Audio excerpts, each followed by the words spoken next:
당신의 가슴 속에 작은 별 하나를 심어드릴 시간, 단밤야화입니다. 세상에 우연은 없다고 하지요. 옷깃만 스쳐도 인연이라는데. 한 지붕 아래 가족으로 묶인다는 것은 얼마나 깊고 귀한 인연일까요? 오늘 들려드릴 이야기는 피 한 방울 섞이지 않았지만 그 어떤 핏줄보다 진하고 뜨거웠던 형제의 이야기입니다. 차가운 눈밭에 버려졌으나 따뜻한 사랑으로 피어난 기적 같은 운명. 지금 시작합니다. 조선 팔도 그 중에서도 산세가 수려하고 인심 좋기로 소문난 어느 고을. 이곳에는 마을 사람들이 입을 모아 칭송하는 기와집이 한 채 있었습니다. 곳간은 늘 열려 있어 배고픈 이들의 줄인 배를 채워주었고 안주인의 손길은 따뜻하여 헐벗은 이들에게 옷감을 내어주기 일쑤였습니다. 바로 김진사 댁이었습니다. 남들에게는 만석군이라 불리며 부러움을 사는 이 집안에도 남모를 깊은 그늘이 드리워져 있었습니다. 마당에 쌓인 눈을 밟는 강아지 소리조차 들리지 않는 적막함. 바로 아이 울음소리가 없다는 것이었지요. 안방의 문이 열리고 40줄에 접어든 김진사가 수심 가득한 얼굴로 밤하늘을 올려다보았습니다. 달은 저리도 꽉 차올랐거늘 내 집안은 어찌 이리도 텅 비었단 말인가. 그의 곁에는 30 중반의 한씨 부인이 바느질감을 손에 쥔 채 고개를 숙이고 있었습니다. 그녀의 손에 들린 것은 주인을 찾지 못한 베네저고리였습니다. 벌써 10년째 부인은 혹시나 하는 마음에 찢고 또 풀기를 반복하며 아기 옷을 만들고 있었던 것입니다. 부인 이제 그만 주무시구려. 눈이 침침해질까 걱정이요. 김진사의 말에 한씨 부인이 씁쓸한 미소를 지으며 대답했습니다. 날이 제 정성이 부족하여 삼신할매가 오시다가 길을 잃으신 모양입니다. 차라리 작은 댁이라도 들이심이. 그게 무슨 섭섭한 소리여. 내 자식은 부인의 몸에서 난 아이가 아니면 필요 없소. 하늘이 주시면 감사히 받을 것이요, 아니 주시면 우리 둘이 의지하며 살면 될 것을. 다시는 그런 약한 소리 마시오.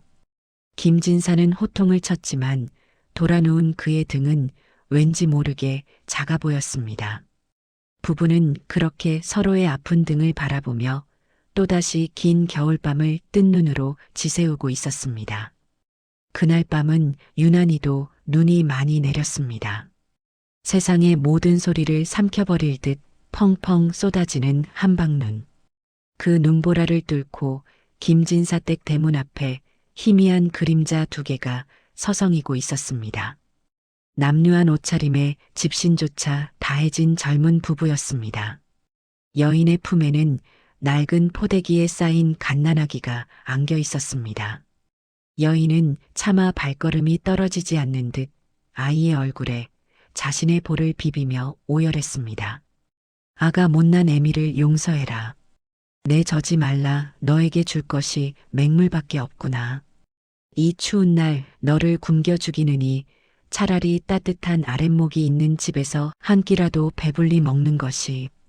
여인의 눈물방울이 아이의 볼에 떨어져 얼어붙었습니다. 곁에 서 있던 남편 역시 주먹으로 눈물을 훔치며 아내의 어깨를 감싸쥐었습니다. 여보, 어서 아이가 얼겠소. 김진사 댁이라면 이 아이를 거두어 줄 것이오. 부부는 떨리는 손으로 아이를 대문 앞 눈이 들이치지 않는 처마 밑에 조심스레 내려놓았습니다.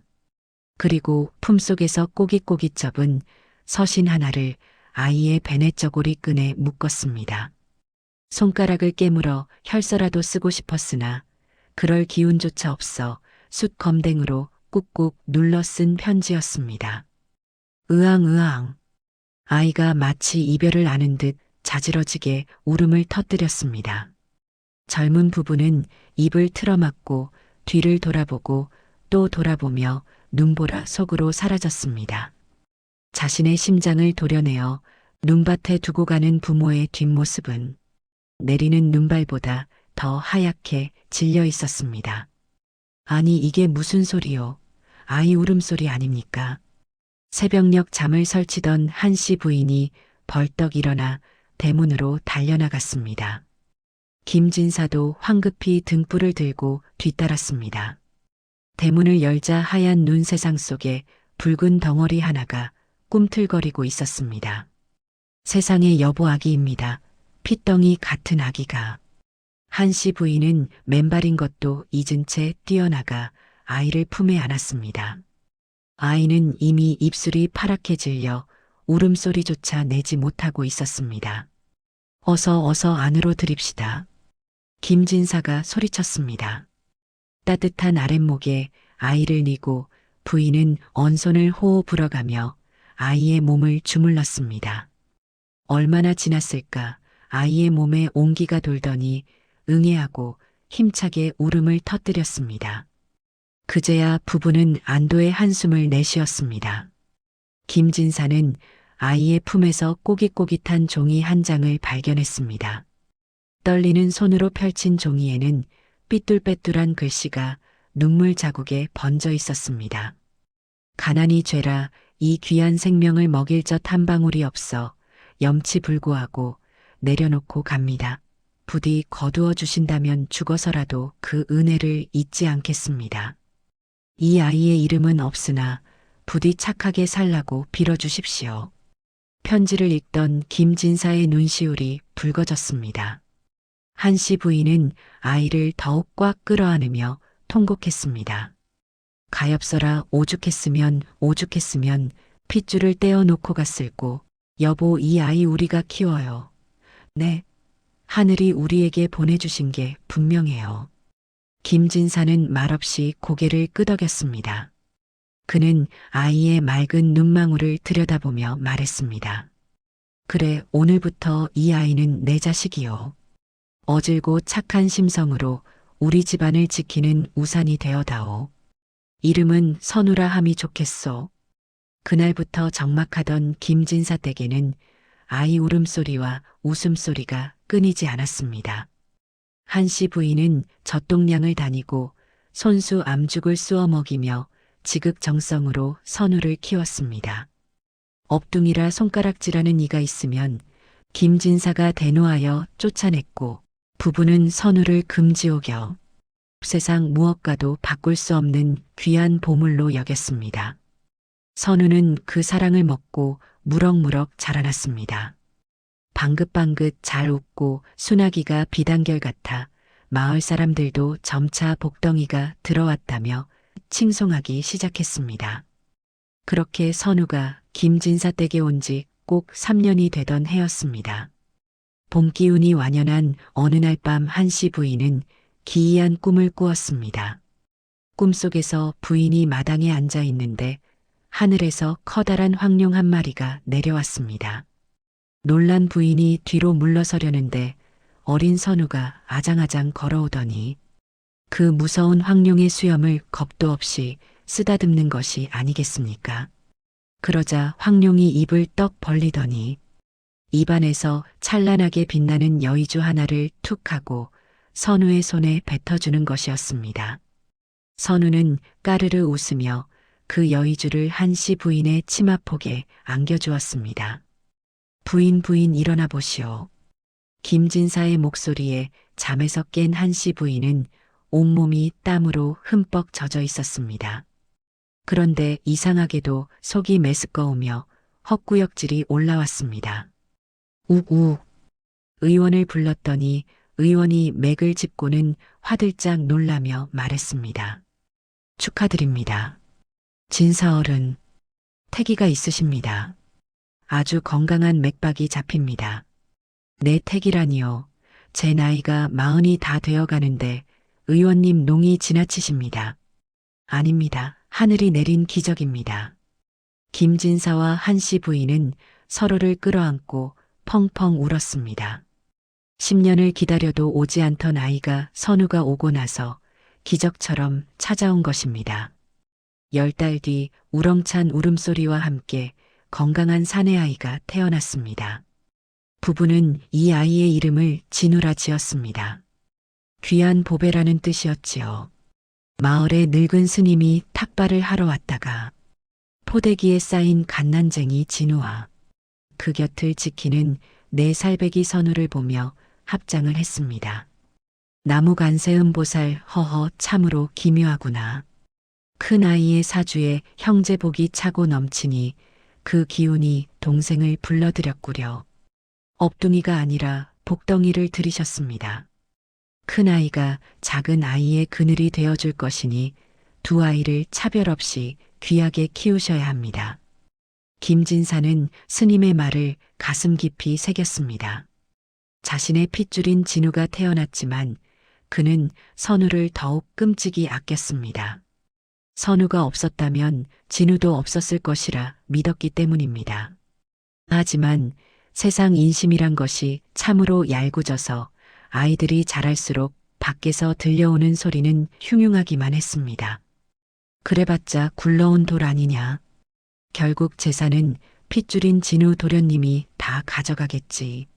어린 선우는 그 말뜻을 알았는지 동생 진우가 걸음마를 떼기 시작하자 항상 동생의 뒤만 졸졸 따라다니며 넘어질까 노심초사했습니다. 자신이 받은 사랑을 동생에게 고스란히 돌려주려는 듯 선우의 내리사랑은 벌써부터 남달랐습니다. 피는 물보다 진하다 하였습니다. 허나 여기 그 말조차 무색게 하는 두 형제가 있습니다. 함께 밥을 먹고 함께 잠을 자고 서로의 눈물을 닦아주며 자란 세월. 그 시간의 두께는 핏줄이라는 얇은 선보다 훨씬 더 질기고 단단했습니다. 세월은 유수와 같이 흘러 어느덧 선우는 의젓한 15소년이 되었고 진우는 12살 개구쟁이가 되었습니다. 두 형제는 마을에서 쌍벽이라 불릴 만큼 훤칠하게 자랐습니다. 형 선우는 학문을 좋아하여 손에서 책을 놓지 않았고 그 성품이 대나무처럼 곱고 바랐습니다. 반면 동생 진우는 활쏘기와 말타기를 좋아하며 성격이 불같이 급했으나 형의 말이라면 파트로 매주를 쓴다 해도 믿을 만큼 형을 따랐습니다. 형님, 이것 좀 보십시오. 제가 뒷산에서 산딸기를 따왔습니다. 진우가 흙투성이가 된 채 산딸기 한 줌을 내밀었습니다. 가시덤불에 긁혔는지 진우의 팔뚝에 생채기가 나 있었습니다. 선우는 책을 덮고 진우의 팔을 잡아주며 안타까운 듯 말했습니다. 진우야, 이깟 산딸기가 뭐 그리 중요하다고 몸을 상하게 하느냐. 내 몸은 부모님께서 주신 귀한 것이다. 함부로 굴려서는 아니 된다. 해해 형님이 며칠 전부터 입맛이 없어 보이길래. 형님, 아십시오. 제일 큰 놈입니다. 진우가 붉은 산딸기를 형의 입에 넣어주자 선우는 못 이기는 척 받아먹으며 옅은 미소를 지었습니다. 마루 끝에서 그 모습을 지켜보던 김진사와 한씨 부인의 입가에도 흐뭇한 미소가 번졌습니다. 친자식과 양자 구분할 것 없이 그저 눈에 넣어도 아프지 않은 두 개의 보석이었습니다. 하지만 집안의 담벼락 밖에서 들려오는 세상의 소리는 그리 따뜻하지 않았습니다. 마을 우물가 아낙네들과 사랑방의 노인들은 틈만 나면 김진사 댁 이야기를 안주 삼아 씹어댔습니다.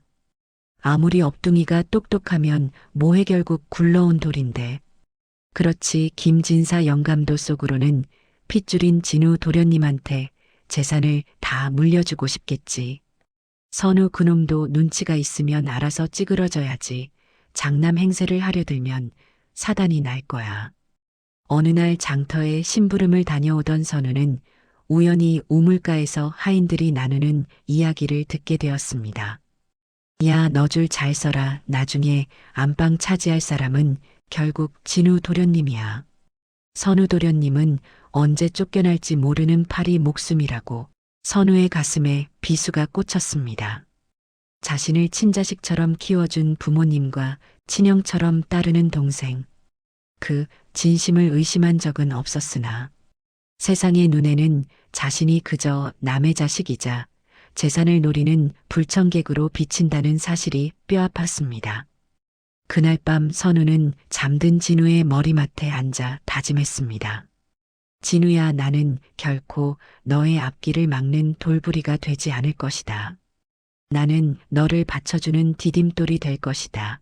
그것이 나를 거두어 주신 부모님 은혜에 보답하는 길이다.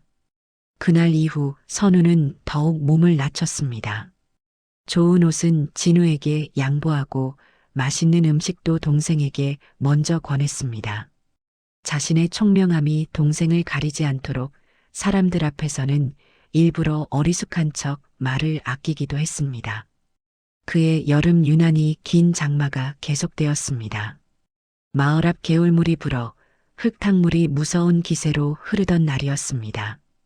철없는 진우는 불어난 물 구경을 하겠다며 몰래 둑으로 나갔습니다. 와, 물살이 엄청나구나. 진우가 신기한 듯 몸을 내미는 순간 빗물에 약해진 둑이 우르르 무너져 내렸습니다. 으악. 풍덩 거센 물살이 순식간에 진우를 삼켰습니다. 살려주세요, 형님 아버지. 진우를 찾아 헤매던 선우가 그 비명소리를 들었습니다. 선우는 망설임 없이 흙탕물 속으로 뛰어들었습니다. 진우야, 내 손을 잡거라. 성난 물살은 두 형제를 집어삼킬 듯 소용돌이쳤습니다.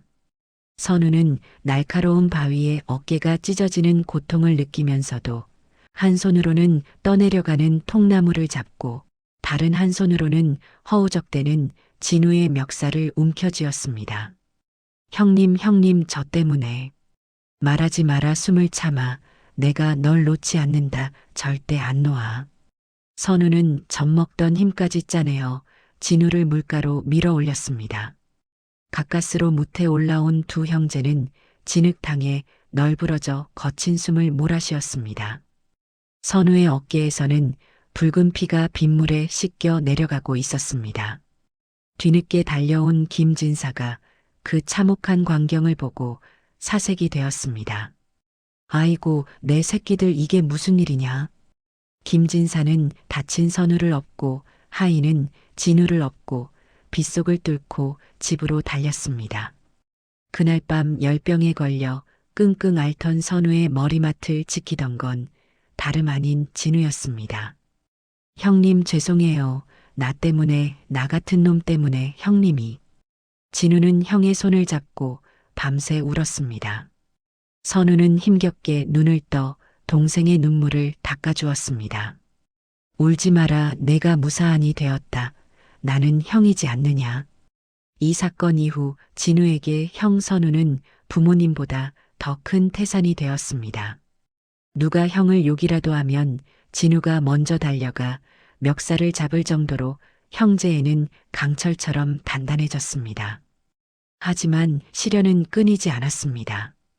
진우가 17, 선우가 20이 되던 해 조선 팔도에 끔찍한 대흉년이 들었습니다. 비 한 방울 내리지 않는 가뭄에 논바닥은 거북이 등처럼 갈라졌고 소작인들은 초금목피로 연명하다 하나둘 쓰러졌습니다. 김진사 댁곡간도 사정이 어렵기는 마찬가지였습니다. 날이 오래 소작류를 받지 못하면 우리 집안도 이번 겨울을 나기가 빠듯합니다. 집사의 말에 김진사는 깊은 한숨을 내쉬었습니다. 곡간을 열어 사람들을 구하고 싶었으나 당장 내 식구들 입에 풀칠하기도 어려운 형편이 되자 김진사도 망설일 수밖에 없었습니다. 그때 선우가 조용히 아버지 앞에 무릎을 꿇었습니다. 아버님 드릴 말씀이 있습니다. 그래, 말해보거라. 아버님께서 제 혼처를 구하신다며 따로 모아두신 재물이 있는 줄 압니다. 그것을 풀어주시지요. 김진사가 화들짝 놀랐습니다. 무엇이라, 그건 내가 장가갈 때 집 한 채라도 마련해 주려 평생 모은 돈이다. 그걸 쓰라니. 선우는 담담하지만 힘 있는 목소리로 말했습니다. 아버님, 재물은 쓰라고 있는 것이지 모셔두라고 있는 것이 아닙니다. 사람이 죽어나가는데 혼인 비용이 무슨 소용입니까? 지금 곡간을 열지 않으면 소작인들이 굶어 죽고 그들이 없으면 내년 농사는 누가 짓습니까? 그것은 우리 집안이 망하는 길입니다. 저의 혼사는 늦어져도 좋고 아니 평생 혼자 살아도 좋습니다. 부디 그 재물로 쌀을 사서 마을 사람들에게 죽이라도 쑤어 먹이게 해 주십시오. 방 밖에서 엿듣던 진우가 문을 박차고 들어와 형의 옆에 무릎을 꿇었습니다. 아버지 형님 말씀이 맞습니다. 제 몫으로 남겨주실 땅 문서도 파십시오. 형님이 저리 하시는데 제가 어찌 가만히 있겠습니까? 두 아들의 기특하고도 결연한 모습에 김진사는 눈물을 흘렸습니다. 내가 자식들보다 못난 아비로구나. 내 생각이 짧았다. 그래, 너희들 뜻대로 하자. 사람을 살리는 것이 먼저다. 그날부터 김진사 댁 대문 앞에는 커다란 가마솥이 걸렸습니다. 선우와 진우는 직접 죽을 퍼주며 굶주린 이웃들을 살려냈습니다. 마을 사람들은 죽 한 그릇을 받아들고 눈물을 흘리며 김진사 댁을 향해 절을 올렸습니다. 하늘이 내린 형제여 살아있는 부처님들이십니다. 업둥이 선우의 지혜와 희생이 위기에 처한 가문을 살리고 더 큰 덕을 쌓게 한 것입니다. 행복은 늘 살얼음판 위를 걷는 것과 같다 했던가요? 수많은 이들의 배고픔을 달래주었던 김진사의 덕행도 탐욕스런 권력 앞에서는 풍전등화와 같았습니다.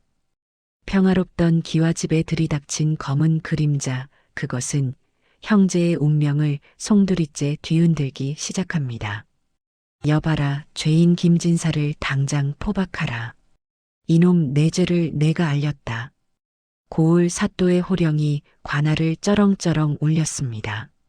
새로 부임한 사또는 탐욕이 기러기 뱃속 같기로 소문난 자였습니다. 그는 김진사가 흉년의 곳간을 열어 백성들의 칭송을 받는 것을 시기했고 무엇보다 김진사 댁의 비옥한 전답을 빼앗고자 더러운 계략을 꾸민 것입니다. 내 놈이 영모를 꾀하는 무리에게 군자금을 대주었다는 투서가 들어왔다. 내 곳간에서 나간 쌀이 도적대에게 흘러 들어갔단 말이다. 이것이 영모가 아니고 무엇이냐. 형틀에 묶인 김진사는 피투성이가 된 채 고개를 저었습니다. 사사또 억울합니다. 소인은 그저 굶주린 이웃을 살리고자 죽을 쑤었을 뿐 어찌 영모라 하십니까? 닥쳐라, 내 놈이 자복할 때까지 뼈가 부서지도록 칠 것이다. 곤장 소리가 살점을 파고들 때마다 관아 밖에서 이를 지켜보던 한씨 부인과 형제의 가슴은 갈기갈기 찢어졌습니다. 아버지, 아버지. 진우가 뛰쳐나가려 하자 선우가 동생의 어깨를 꽉 붙잡았습니다. 선우의 손도 부들부들 떨리고 있었지만 그의 눈빛은 그 어느 때보다 차갑게 가라앉아 있었습니다. 아버님은 죄가 없으시다. 이대로라면 아버님도 집안도 모두 끝이다. 누군가 이 모든 짐을 져야만 한다. 그날 밤 선우는 아무도 몰래 자신의 방에서 붓을 들었습니다. 먹을 가는 그의 눈에서 굵은 눈물방울이 뚝뚝 떨어져 벼르를 적셨습니다. 다음 날 아침 관아 앞에는 흰 소복을 입은 선우가 꿇어앉아 있었습니다. 사또 죄인은 저의 아버님이 아니오라, 바로 저입니다. 사람들이 웅성거리는 가운데 사또가 눈을 번뜩이며 물었습니다. 내가 죄인이라 그게 무슨 소리냐? 선우는 고개를 조아리며 미리 준비한 거짓 자백을 쏟아냈습니다. 저는 김진사 댁의 친자식이 아닙니다. 업둥이로 들어와 눈칫밥을 먹으며 살았습니다. 친아들인 동생이 태어난 후 재산을 한 푼도 받지 못할까 두려워 제가 아버님 몰래 곳간의 쌀을 빼돌려 도적대와 결탁했습니다. 훗날 집안을 차지하기 위함이었습니다. 모든 것은 이 못난 양자의 탐욕 탓이니 부디 죄 없는 아버님을 풀어주십시오. 거짓말이었습니다. 자신을 낳아준 부모보다 더 사랑해준 양부모님과 목숨 같은 동생을 살리기 위해 선우는 스스로 배은망덕한 페르나가 되기를 자처한 것입니다. 감옥에 있던 김진사가 이 소식을 듣고 창살을 잡고 절규했습니다. 아니다, 선우야, 내가 미쳤구나. 사또 저 아이가 거짓을 고하는 것입니다. 저 아이는 세상에서 제일 효자입니다. 제발 저 아이의 말을 듣지 마십시오. 뒤늦게 달려온 진우와 한씨 부인도 땅을 치며 통곡했습니다. 형님, 왜 거짓말을 하십니까? 우리가 언제 형님에게 눈칫밥을 주었습니까? 형님은 제 하늘이고 제 목숨입니다. 차라리 저를 죽이십시오. 하지만 사또는 쾌재를 불렀습니다. 범인이 누구든 상관없었습니다. 김진사 댁의 재산을 몰수할 명분만 있으면 그만이었습니다. 좋다, 저놈이 제 입으로 자복했으니 당장 저놈을 하옥하고 내일 날이 밝는 대로 처형하라. 그리고 김진사 댁의 모든 재산은 관하로 귀속한다. 차가운 감옥에 갇힌 선우는 철창 너머로 울부짖는 가족들을 보며 슬픈 미소를 지었습니다. 아버지, 어머니, 그리고 진우야. 저를 거두어 주셔서 지난 20년 동안 참으로 행복했습니다. 이 목숨으로 그 은혜의 10,000분의 1이라도 갚을 수 있다면 저는 웃으며 갈 수 있습니다. 처형장에는 서슬퍼런 칼날이 번뜩였습니다. 선우가 형틀에 묶이자 구경 나온 마을 사람들조차 눈물을 훔쳤습니다. 저 착한 선우 도련님이 그럴 리가 없어. 효심이 지극하여 아비 대신 죽으려는 거야. 망나니가 칼춤을 추고 사또가 처형패를 던지려는 찰나였습니다. 멈추시오. 우레와 같은 호통소리와 함께 허름한 옷차림의 사내가 무대 위로 뛰어올랐습니다. 그는 품속에서 번쩍이는 마패를 꺼내 들어 태양빛에 비추었습니다. 암행어사 출두야. 아니요, 사또. 사또가 혼비백산하여 의자에서 굴러떨어졌습니다. 그 어사는 다름 아닌 지난 흉년 때 선우와 진우가 정성껏 끓여준 죽을 얻어먹고 갔던 거린 행색의 노인이었습니다. 어사는 사또를 노려보며 꾸짖었습니다. 내 이 고을에 들어와 김진사 댁의 선행을 익히 들었다. 흉년에 백성을 살린 의인을 상주지는 못할 망정. 탐욕에 눈이 멀어 멸문지화를 입히려 하다니 내 죄를 내가 알렸다. 포졸들이 달려들어 사또를 포박했습니다. 어사는 직접 선우에게 다가가 결박을 풀어주었습니다. 고개를 들라 내 너의 그 지극한 효심과 형제애에 감복하여 한양으로 가는 길을 돌려 달려왔노라. 하늘이 너를 돕고 백성이 너를 도왔다. 선우가 풀려나자 진우가 득달같이 달려와 형을 껴안고 바닥을 뒹굴었습니다. 형님, 으아앙, 형님 죽는 줄 알았습니다. 선우야, 내 아가. 김진사와 한씨 부인도 선우를 붙들고 놓지 않았습니다. 네 사람은 처형장 한복판에서 서로를 부둥켜 안고 한참을 울었습니다.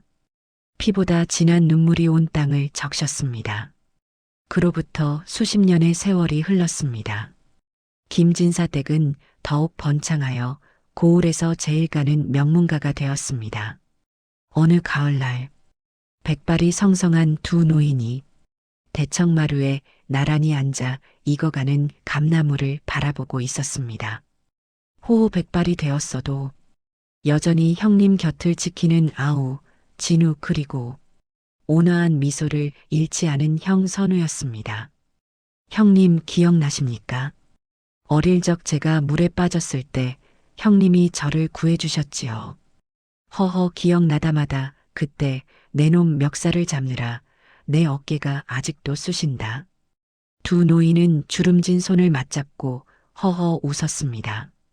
마당에서는 형제의 손자 손녀들이 어우러져 뛰어놀고 있었습니다. 누가 맞이의 손주이고 누가 둘째의 손주인지 구분할 수 없을 만큼 꼭 닮은 아이들. 마을 사람들은 그 집 앞을 지날 때마다 아이들에게 이렇게 말해주곤 했습니다. 저 댁을 보거라. 하늘이 내린 형이 땅이 품은 아우를 지키고 그 아우가 형을 하늘처럼 모시니 이것이야말로 진정한 명문가 아니겠느냐. 버려진 핏덩이에서 집안을 일으킨 기둥이 된 선우 그리고 그 형을 끝까지 믿고 따른 진우. 두 형제의 아름다운 이야기는 오늘날까지도 전설이 되어 우리네 가슴속에 따뜻한 등불로 남아있답니다. 오늘 단밤야화가 전해드린 하늘이 내린 형, 땅이 품은 아우 이야기 어떠셨나요? 내가 낳아야만 자식이 아니고 피를 나눠야만 형제가 아님을. 서로를 위해 기꺼이 나를 버릴 수 있는 그 마음이야말로 진짜 가족의 조건이 아닐까 생각해 봅니다. 여러분의 곁에도 이런 소중한 인연이 있으신가요? 오늘 밤은 곁에 있는 가족의 손을 꼭 한번 잡으며 말로 다 못할 고마움을 전해보시길 바랍니다. 지금까지 단밤야화였습니다. 편안한 밤 보내세요. 언제나 단밤야화에서 당신을 기다리겠습니다.